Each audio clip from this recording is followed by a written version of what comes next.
اب یہ جو زندگی کا عہد ہے جو یہ بچی اس وقت الحمدللہ ایک نئی زندگی میں کرے گی، اللہ سبحانہ تعالیٰ اس کے لیے آسانیاں کرے، نئے گھر میں آسانیاں کرے، اس رشتے میں آسانیاں کرے. دیکھیں اللہ سبحانہ تعالیٰ نے قرآن پاک میں جتنا اس یونٹ پہ کام کیا ہے نا، یہ سب سے چھوٹا یونٹ ہے ماں باپ کا. یہ دو رشتے جب ملتے ہیں کیونکہ انہوں نے نئی نسل کو آگے چلانا ہے، مسلمان بچے پیدا کرنے ہیں. آج آپ اپنے اراؤنڈ دیکھ لیں سارا کچھ کیا ہو رہا ہے. اور یہ یونٹ پہ کام کیسے کہ اللہ سبحانہ تعالیٰ نے فرمایا قرآن میں کہ تم ایک دوسرے کا لباس ہو. رائٹ، ہسبینڈ بیوی کا لباس ہے اور بیوی خاوند کا لباس ہے. کیسے لباس ہے؟ لباس کیا کرتا ہے؟ آپ سوچیں آج ہم نے لباس پہنا تو کیا ہے؟ سب سے بڑی بات ہمارے اندر اگر کوئی عیب ہوگا نا ہمارے جسم کے اندر، اس کو چھپا لیتا ہے. ہم خوبصورت لباس پہن لیتے ہیں، اپنی چوائس کا لباس پہن لیتے ہیں، اپنے کلرز جیسے ہمیں پسند ہے پہن لیتے ہیں. اس کے بعد لباس کیا کرتا ہے؟ گرمی ہے، سردی ہے، اس سے بچاتا ہے. رائٹ، لباس آپ کی شخصیت کو ظاہر کرتا ہے. لباس جو بھی اللہ سبحانہ تعالیٰ نے کہا نا ڈھانپ لیتا ہے. اب جب ایک نئے رشتے میں جانا ہے تو سب سے پہلے اب کیونکہ لڑکا یہاں پہ ہے نہیں ہے تو ہم اس کی بات نہیں کریں گے، ہم تو عورتوں کی بات کر رہے ہیں نا. اگر دیکھیں اس بچے میں، آپ کے ہسبینڈ میں کوئی ایسی کمزوری ہے اپنی عادتوں کے لحاظ سے، آپ کہہ سکتے ہو، کیونکہ ہمیں یہ لگتا ہے نا کہ میں تو بہت پرفیکٹ ہوں، مجھے تو سارا کچھ پتا ہے نا، ان میں یہ کیا مطلب پھر ہمیں ایسے ہونا شروع ہو جاتا ہے. آپ نے سب سے پہلے اپنے خاوند کو بالکل جیسے لباس لپیٹ لیتا ہے نا، اس کی کوئی بات نہ مذاق سے، نہ ایسے جسٹ فار دا ہیبٹ کہ ایسے میرے ساتھ ایسے کرتے ہیں، وہ ایسے ان کی نیچر ہے. مجھے بالکل اچھا نہیں لگتا کپڑے اتار کے نیچے پھینک کے چلے جاتے ہیں، اکثر ہی ہوتا ہے، جوتی وہاں اتار کے جاتے ہیں. ایسی چیزیں ہوتی ہیں جو ہم مذاق کے طور پہ اپنے فرینڈس کے ساتھ کر جاتے ہیں. اب دیکھیں یہ بہت بڑی امانت ہے. آپ کے ہسبینڈ کی ہر چیز، ہر بات آپ کے لیے ایک امانت کے طور پہ ہے، اس کو آپ دوسروں کے ساتھ ریویل نہیں کرو گے. دوسری بات دیکھیں، اللہ سبحانہ تعالیٰ نے اتنا پیارا رشتہ بتایا کہ عورت تمہارے لیے کھیتی ہے. اب کبھی امیجن کرو کہ ایک کسان کے لیے اس کی کھیتی کتنی امپورٹنٹ ہوتی ہے. جب وہ ایک بیج بوتا ہے اور جب تک وہ پھل نکلتا ہے، رائٹ، اس وقت تک اس کی جان اٹکی ہوتی ہے. دن رات محنت کر کے وہ اس کھیتی میں پانی ڈالتا ہے. اگر کوئی جڑی بوٹیاں ایسی آتی ہیں ان کو نکال کے اگر برے لوگ ارد گرد آ جائیں گے ان کو نکال کے باہر پھینکنا. اس کو بالکل آپ اسی کے ساتھ ریلیٹ کریں. کس طرح سے سردی گرمی سے بچاتا ہے. اس کو ڈر ہوتا ہے کہ رات کو کوئی جنگلی جانور آ کے کہیں پودے نہ کھا جائیں، وہ پھر ڈفرینٹ طرح سے اس کی حفاظتیں کر رہا ہوتا ہے. اتنا خوبصورت اللہ سبحانہ تعالیٰ نے اس رشتے کو بتایا کہ جیسی بیوی اور خاوند کے لیے مودہ کا لفظ ہے کہ دا مومنٹ نکاح ہوتا ہے نا تو ایک عجیب سی محبت، ایک احترام میاں بیوی کے دل میں ایک دوسرے کے لیے آ جاتا ہے. اگر دیکھیں سب سے پہلی بات ہے کہ جس گھر میں ہم نے جانا ہے نا وہ ایک ہسبینڈ نہیں ہوتا، پورا خاندان ہوتا ہے. میں ہمیشہ یہ بات کہتی ہوں کہ پہلے نا ایک عورت جو ہے وہ اپنے گھر کو ایسے رکھتی ہے جیسے چڑیا نے اپنے گھونسلہ رکھا ہوتا ہے. ایک مرغی کا سوچو کہ اپنے پروں کے نیچے اپنے بچے کو بٹھا کے، گھر کے اندر بہت سی چیزیں ہوتی ہیں، بہت سی چیزیں ایسی ہوتی ہیں ہمیں اچھی نہیں لگتی ہیں، ہمارے بچوں میں کوئی خامیاں ایسی ہوتی ہیں ہم باہر لوگوں کو نہیں بتاتے. ہم نے ایک بڑا اچھا اپنے گھر کا باہر رکھا ہوتا ہے، میرا گھر، میرے بچے، میرا خاندان، میرے ایسے بات ہے. لیکن دا مومنٹ ایک اور بچی گھر میں آتی ہے تو وہ ایک بچی نہیں ہوتی، وہ پورا خاندان گھر کے اندر آتا ہے بیسیکلی. پھر اس بچی پہ بہت بھاری ذمہ داری ہو جاتی ہے کہ نہ صرف خاوند بلکہ اپنے سسرال کی کوئی بات بھی باہر نہ کرے، اپنے ماں باپ کے گھر میں جا کے مذاق نہ اڑائے اس کا. یہ بہت بڑی چیزیں ہیں کیونکہ آپ پہ اگر شروع سے دیکھیں، میں ہمیشہ یہ بات بھی بچیوں کو کہتی ہوں کہ شروع میں جا کے نا تھوڑا صبر سے ضد کر لو، ہر ایک کو دیکھو کہ کس کی کیا کیا نیچر ہے، کون کس طرح کا ہے. پھر اس کے بعد جب آپ کو سمجھ آ جاتی ہے کہ اس کو میں ایسے ڈیل کر سکتی ہوں، اس کو میں ایسے ڈیل کر سکتی ہوں، تو بہت آسانیاں ہو جاتی ہیں. جب شروع میں ہی آپ کو جا کے یہ لگے گا کہ مجھے تو یہ پسند نہیں ہے، آئی ڈونٹ لائک دس، ان کے گھر میں تو یہ ہوتا ہے، امیوں کے گھر میں تو یہ ہوتا ہے، صبح میاں بھی فون کر دیتی بیٹا سب ٹھیک ہے کہ نہیں ہے. بیٹا کچھ ماؤں کو میں ریکویسٹ کرتی ہوں خدا کے لیے بچوں کی زندگی سے تھوڑی دیر علیحدہ ہو جاؤ. اب وہ نئی زندگی میں جا رہی ہے نا، ان کو وقت دو، وہ وہاں پہ سیٹل ڈاؤن ہو جائیں. ان کو کبھی انکریج نہ کرو اس کے لیے کہ اچھا، ان سے پوچھو بھی نہ، اگر وہ کبھی بتانے کی کوشش کرے ان کو روک دو کہ بیٹا نہیں، آئی ایم ناٹ انٹرسٹڈ. اب وہ بچی بڑی، دیکھیں وہ کہتے ہیں نا کہ کسی نے پوچھا بچوں کی تربیت کے لیے تو انہوں نے کہا کہ جب بچہ 7 سال کا ہوتا ہے نا تو اس وقت تک 7 سال تک اس کو کوئی غلط کام بھی کرتا ہے شرارتیں کرتے ہیں کچھ بھی تو ان کو گلے سے لگا کے پیار سے بیٹا نہ کرو کبھی ان کو مارو نہیں, ان کے ساتھ زیادتی نہیں کرو, ان کو ایسے ہیوملیٹ نہ کرو. ماں کا بڑا ایک کردار ہوتا ہے. 7 سال کے بعد نا پھر اگلے 7 سال 14 سال کا جب بچہ ہوتا ہے یہ وہ ٹائم ہوتا ہے جب بچے کی تربیت کرنے کا وقت ہوتا ہے جس میں آپ اس کو پھر ڈانٹیں بھی اگر وہ کوئی غلط کام کرتا ہے یا کچھ بھی اس وقت سمجھاؤ بھی ان کو. لیکن اس کے بعد 14 سال کے بعد وہ بچہ جو ہے نا وہ تناور درخت بن چکا ہوتا ہے. اب وہ پھل دینے والا بچہ ہے.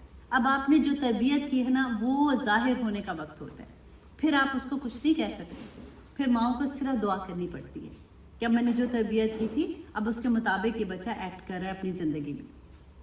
تو ٹرائی کہ جب اپنی نئے گھر میں جاتے ہو تو وہ ماں کی تربیت جو اتنے سال آپ کو ملی ہے نا اس کو پروف کرو ادھر جا کے. آج کل میں نے بہت سنتی ہوں بچوں کی شادیاں ہوتی ہیں, شادیاں ہوئی پھر ختم ہو گئی جی, اب ڈیورس ہو رہی ہے, اللہ نہ کرے ایسے ہو رہا ہے. ریزنز کچھ بھی نہیں ہے, اٹس جسٹ انا کا مسئلہ. میں نے یہ کیا تھا. اچھا اب تو مصیبت یہ ہے کہ ہمارے زمانے میں یہ ہوتا تھا کہ ہسبینڈ کماتے تھے, ہم لوگ آرام سے یاشی سے کھا پی رہے ہوتے تھے, اگر کام بھی کر رہے تھے تو اپنے شوق سے کرتے تھے, نہیں کرنا تو نہیں کرنا, کرنا ہے تو کرنا ہے, وہ والی بات ہوتی تھی. لیکن اب آج کل کی سچویشن میں ہر دونوں کو کام کرنا پڑتا ہے کیونکہ زندگی گزارنے کے لیے خرچے ہی اتنے زیادہ ہو گئے. ہماری وہ کہتے ہیں نا نیڈز اینڈ وانٹ میں ہمیں فرق ہی ختم ہو گیا. تو وہ جب عورت گھر سے نکلتی ہے تھک ٹوٹ کے گھر آتی ہے واپس, وہ وقت بچوں کو نہیں دے سکتی ہے. اب آگے جو پرابلم کیا ہو رہا ہے کہ ہماری نئی نسلیں جو ہے نا وہ بیچاری اس کو سفر کر رہی ہے کیونکہ ماں کو جو اللہ سبحانہ تعالیٰ نے کہا تھا نا کہ آدمی کی ذمہ داری ہے وہ کمائے گا, وہ نانو نفقہ, عورت کی ذمہ داری پوری آدمی کے اوپر. اللہ سبحانہ تعالیٰ نے اتنا بڑا کام, دیکھو آدمی کے اوپر جو ذمہ داری تھی, دیکھو عورت تو کماتی ہے اس کی کوئی ذمہ داری نہیں ہے, دے تو دے, نہیں پیسے گھر میں دیتی تو اس پہ وہ فرض نہیں ہے. لیکن آدمی جو ہے اس کے اوپر یہاں تک ہے کہ وہ اس نے گھر کا خرچ چلانا ہے سارا, رائٹ.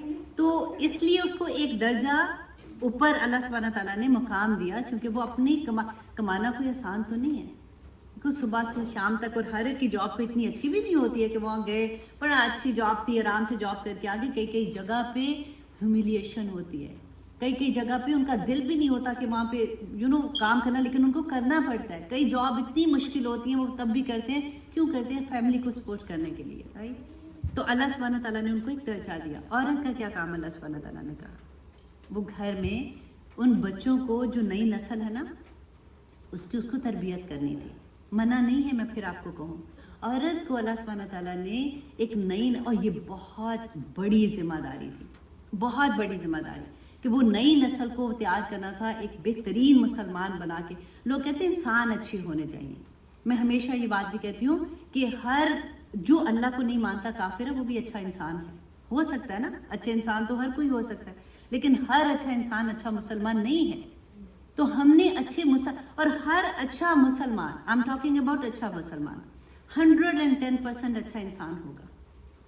تو اس لیے ہمیں مسلمان بچوں کو بڑا کرنا تھا. ہماری ذمہ داری کچھ اور تھی, ہم نے چھلانگ لگائی میرے سمیت. مجھے بھی بڑا شوق ہوتا تھا کہ کیا مطلب گھر میں تو میں بور ہوتی ہوں, مجھے کام کرنا ہے. ہم نے جب باہر نکلے نا تو ہم نے کمپرومائز کس چیز کو کیا, آپ مجھے بتائیں کس کو کیا کمپرومائز؟ گھر. بہت بڑا کمپرومائز ہے یہ, کیونکہ گھر کو کیا, بچوں کو کیا, اگلی نسل کو کیا. تو عورت کو اپنا مقام, میں اس کو بات کرنے لگوں تو مجھے لگتا ہے میں 10 دن بھی اس ٹاپک پہ بات کر سکتی ہوں, لیکن کیونکہ وقت اتنا کم ہوتا ہے. اب آپ پہ ہے, آپ سوچو اس بات کو کہ اللہ سبحانہ تعالیٰ نے مجھے اس دنیا میں کیوں بھیجا ہے, میرا مقصد کیا ہے, میں کیا وہ مقصد پورا کر رہی ہوں. اللہ سبحانہ تعالیٰ نے جو نعمتیں دی ہیں, ہاتھ, پاؤں, ناک, آنکھیں, سب کچھ, کیا وہ اللہ سبحانہ تعالیٰ کے احکامات کے مطابق گزار رہے ہیں؟ کیا ہم حق ادا کریں آنکھوں کا؟ ہم ڈیزرو تو نہیں کرتے تھے, اللہ کی نعمت ہے نا, اللہ نے آنکھیں دی ہیں, اللہ کی نعمت ہے, اس کا شکر کیسے ادا کرتے ہو؟ اللہ سبحانہ تعالیٰ نے کہا نا کہ شکر ادا کرو. آنکھوں کا شکر کیا ہوگا؟ میں ان آنکھوں سے وہ چیز نہیں دیکھوں گی جو میرے رب کو پسند نہیں ہے, میں وہ چیز نہیں دیکھوں گی. میں اس پاؤں کا شکر کیا ہے, میں ایسی جگہوں پہ نہیں جاؤں گی جہاں میرے رب کی نافرمانیاں ہو رہی ہیں. میرے دل کا شکر کیا ہے, میرے دل میں ہمیشہ اللہ کی یاد رہے گی. ہمیں کسی نے بتایا ہی نہیں ہے نیکی کرنا کوئی مشکل کام نہیں ہے. واللہ آج میں آپ کو یہ کہہ دوں نا, آپ کی کوئی پرابلم ہو کہ یہ والی تصویر پڑھ لینا, آپ 100,000 دفعہ وہ بیٹھ کے پڑھنے کے خوشی سے پڑھ لو گے. آج میں آپ کو یہ کہوں نا کہ آپ یہ کام بچہ ٹھیک نہیں کرے, اس کو آپ نے اپنے اندر سے نکالنا ہے, وہ سب سے بڑا جہاد ہے. اپنی برائیوں کو نکالنا یہ بڑی نصیب کی بات ہوتی ہے. اگر آپ کو کوئی دوست ایسا مل جائے جو آپ کو یہ بتائے کہ ہم میں برائیاں کیا ہے, کوئی بتائے کریں, نہیں بتاتا کوئی بھی. ڈرتے بھی ہیں لوگ, پھر ان کو خود بھی نہیں پتا تو ہمیں کیا بتائیں گے. ماں باپ بھی نہیں بتاتے, ماں باپ بھی ڈرتے ہیں, ہم بھی ڈرتے ہیں بچوں سے. اگر ایک دفعہ بتا دی اگلی دفعہ اس میں کہنا بس بھی کرے امی آپ زیادہ ہی فنیٹک تو نہیں ہو گئی کہ. بس اللہ سبحانہ تعالیٰ سے دعا کرو کہ اللہ سبحانہ تعالیٰ آپ کی زندگیوں میں قرآن کھول دے. میں کتنا بھی بول جاؤں گی نا بیٹا, پھر بھی تھوڑی دیر میں آپ بھول جاؤ گے. ابھی کھانا اوپن ہوئے گا, اس کے بعد ہاں ہی بالکل پتہ بھی نہیں ہوگا کہ میں نے آپ کو کیا کہا تھا. جب تک قرآن ہمارا حاضر امام ہے. نبی صلی اللہ علیہ وسلم کو وصال کے ہوئے بہت سال گزر گئے نا, لیکن قرآن ہمارے پاس ہے. یہ بتائے گا کہ میری زندگی کیسے ہونی ہے, یہ بتائے گا کہ میں ہسبینڈ اینڈ وائف کے ریلیشن کیسے ہونے ہیں, یہ بتائے گا میں نے سسرال میں کیسے جا کے رہنا ہے, یہ بتائے گا. یہ وہ دین جس نے ہمیں یہاں تک بتایا کہ ہم نے سونا کیسے, جاگنا کیسے, بات کیسے کرنی, ایون باتھ روم میں کیسے جانا اور باہر کیسے آنا, یہ بھی بتایا. کون سی دعا پڑھنی ہے, کیا کرنا ہے. کیا وہ دین ہمیں ایسے چھوڑ دے گا؟ تو اللہ کے سامنے کیا جواب دو گے؟ سب آج رات کو سونے سے پہلے کویسچن اپنے آپ سے پوچھنا کہ مجھے اللہ سبحانہ تعالیٰ نے ایز اے مسلمان, الحمدللہ میں نے تو کوئی کوشش نہیں کی تھی, میں کوئی اسلام لے کے تو نہیں آئی ہوں, مسلمان گھر میں پیدا ہو گئی ہوں. کیا اللہ سبحانہ تعالیٰ نے جس مقصد کے لیے مجھے پیدا کیا میں جانتی ہوں؟